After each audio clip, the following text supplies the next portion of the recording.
Kay ngit-ngit naman magluto dita og bastoy para panihapon. Narita isa kilong karning baboy mo na itong basoyon karong gabin una para sudan na to panihapon. Ug mo na itong lamas, atsal, sibuyas dahunan, sibuyas bumbay ug ahos. Ato nang isliceon og tagagmay ang atong karne para ato nang maluto.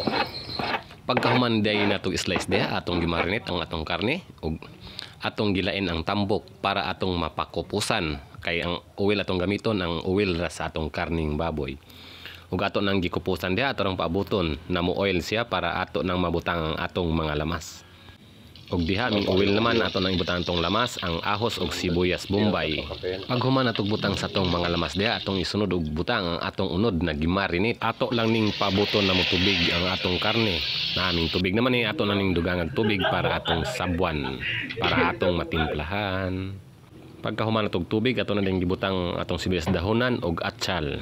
Ngayong salamat sa inyong pagtanaw sa akong video. Ay kamog kalimot sa pag-like ug subscribe ani nga video para makatabang sa akong small community.